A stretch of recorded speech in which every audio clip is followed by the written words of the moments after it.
Harris, could you tell us a little bit about who you are in your own words? Tell us a little bit about who you are. So, I am Paris, 23, Black trans female.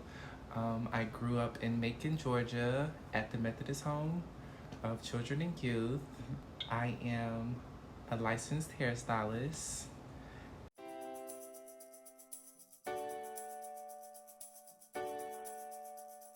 Do you feel like anyone offered services or supports to help your family in accepting your identity? No. Okay, say more about that. I come from a Christian-based family. Okay. It was 8 of us in all. Mm-hmm. My father died when I was 8 years old, so it was just my mom. And just like as I got older, I started to come into myself, and it wasn't something you would normally see where we're from, or something she's never seen. So, she just wasn't used to it. So, that kind of created a rift in the family dynamic. Therefore, I was sent away because I was not normal. Sure. Or like everyone else. Yeah. Not normal, but, right. Just not used to seeing someone like me. Not something they were aware of or comfortable with. Yeah. So, yeah. That was that. In many ways, you were perfectly normal. Yes, I was perfectly normal. They weren't normal. Yes. Right. But yes, so, I want to say that created like a sense of abandonment. I still kind of get that. I try not to get too close to people. Right. Because I feel like they're gonna leave me. So that's a little trauma from that. Right. But after I left with my mom, I was put into the foster care system. Okay. And that's how I ended up at the Methodist Home. Okay. And they were very, very dope. Yeah, at first the group home was not very accepting of my sexuality or my gender identity. Therefore, it created a couple problems, maybe for the first year. But afterwards, they seen, how I was, and, I was just persistent in just being myself, and it wasn't any harm to anybody. Right. So they opened up to letting me, dress the way I wanted to dress, act the way I wanted to act freely, and just feeling accepted. So I was very appreciative of the Methodist Home.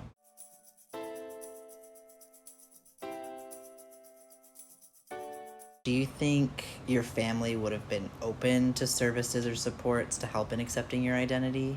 I think so. I definitely think so.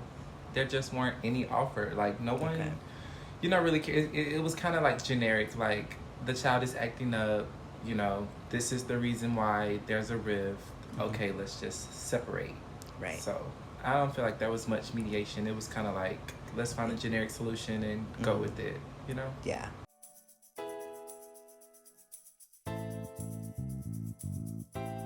Did people have conversations with you about your identity? And if so, how was it handled?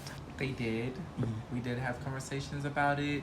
And it was kind of I would say the traditional conversation from an adult who doesn't understand, who you are, why are you doing this, where is this coming from? So it was always coming from a place of, I don't understand, so you need to try to conform to what we know.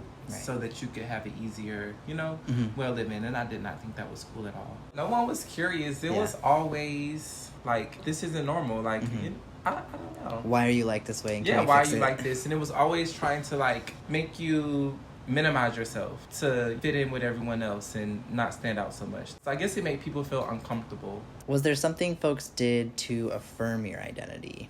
I would say no. No one coming from the South. Macon, Georgia. No one rooted me on or let's go, you got it, you're gonna be okay. No one did anything like that. It was always kind of traditional, side eye. When was the first time you felt like you did find someone who was affirming for you? There was this one staff at the Methodist Home. Her name was Miss Alicia, and she just she didn't really affirm anything. She just made me feel comfortable with being myself, and that was a turning point. Having an adult who's letting you be yourself and things like that. It builds up your confidence. So I feel like she was a very big part of me being confident in who I am now.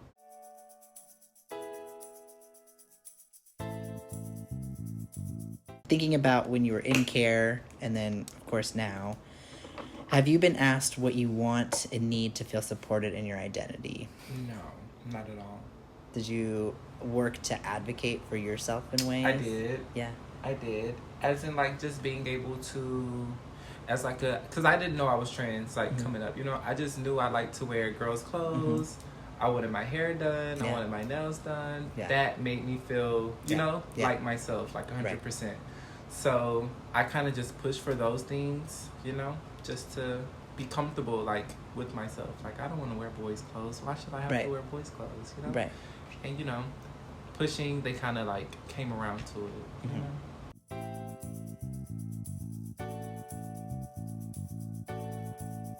If socially or medically transitioning, were you allowed to take the lead in that process, or did adults in your life make assumptions about what your transition would look like? So coming from the South, no one really, like, knows. Not too many people know about, like, you transitioning. So no one, like, said anything. They kind of just watched from afar.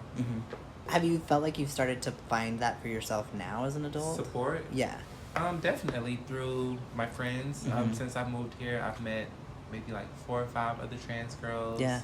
And we're really cool. Yeah. So that's a support system that I have, and I think is very, very important. Yes.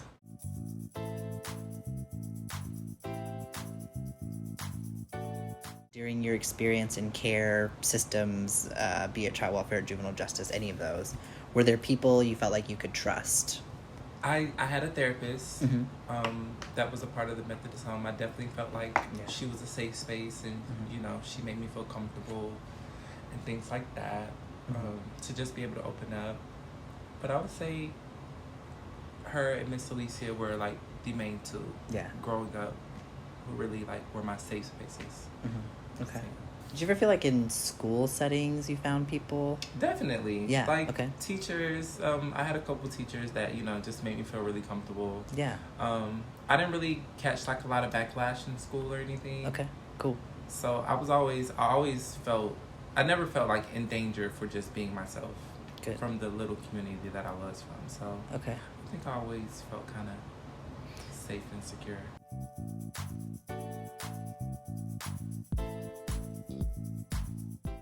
Have you ever filed a grievance for any instances of mistreatment on the basis of your gender identity, expression, or sexual orientation? I definitely know that I have. Okay. I don't know if I can quite remember for what. Sure. But I definitely have filed a grievance, maybe against like a childcare staff or. Do you remember what came of the process? Like, was there accountability or anything like that? There was definitely accountability. And I don't think I had to do one again. Yeah. I think it was like pretty solid. Like, yeah, that's a no-no. Okay.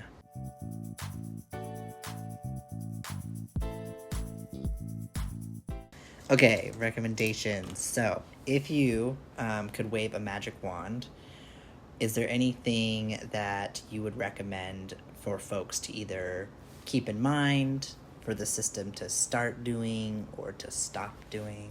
I would have liked to have been connected to more people like myself, adults and kids, but I wasn't really given that. I feel like that would have really made a big difference in, you know, like not growing up and feeling like you're misunderstood the entire time. Because I didn't realize there were other people really like me until I moved here.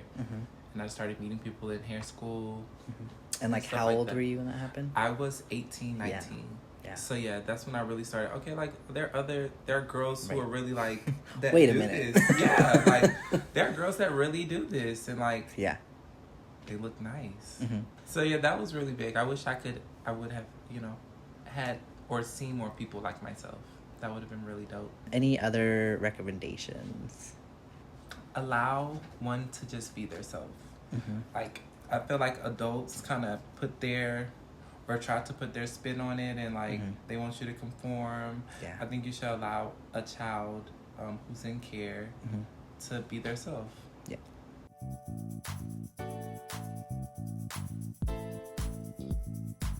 Question I have, it's a question that comes up a lot, is what are your thoughts on like, so group home housing, like shared dormitory, shared whatever? People have a lot of feelings around, can a trans person be roomed with a cisgender person, and should we have any concerns there? So what are your thoughts in general? Now, I would have liked if there was like a space where I could, you know, be in my own space, but at the time, like that wasn't really possible. So, but nowadays I think there should be like queer housing or some There- more specific housing. Yeah, you should, you know, if you don't feel comfortable, it should be on a basis, because Yeah. if I feel comfortable being with the boys, let me be with the boys.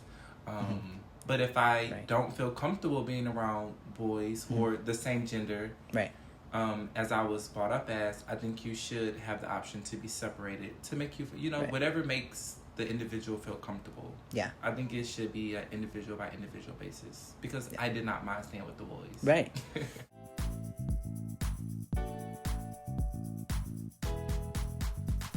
What about access to healthcare wise? Would you have wanted access to anything related to transitioning while in care, or I definitely would have. yes? But I don't, since I didn't start Right. taking hormones till I was, 21 Mhm. in 2020. Yeah.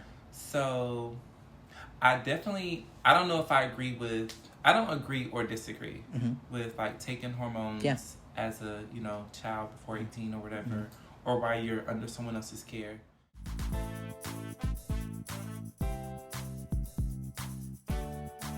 Was there any organizations that you worked with or were referred to that were affirming? And if so, how so? Yes, there was this program. It was like making laws and stuff for foster care youth and things like that. Cool. It wasn't like anything LGBTQ, Mhm. but they were very accepting of me. And that's how I met other LGBTQIA Mhm. youth in care. Yeah. So that was really dope. Yeah.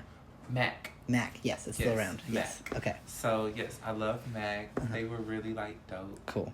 in making me feel comfortable. Yeah. And others feel comfortable. Yeah. So yeah. Great. Is there anything you would want young trans people in care to know? Don't rush. Mhm. You are beautiful just how you are. Mhm. Just live, like, you know, Mhm. just live. Be comfortable in who you are now. Mhm. Better days are coming. Yeah. You know what I'm saying? Yeah, absolutely. And for youth, just be a kid right Yeah. now, because you're gonna, you know, things are gonna get really tough. But Yeah. just be a kid. Yeah. You know, just be a kid. Absolutely. Well, thank you, Paris, very much for course, talking you're with me. welcome. You're awesome. Thank you.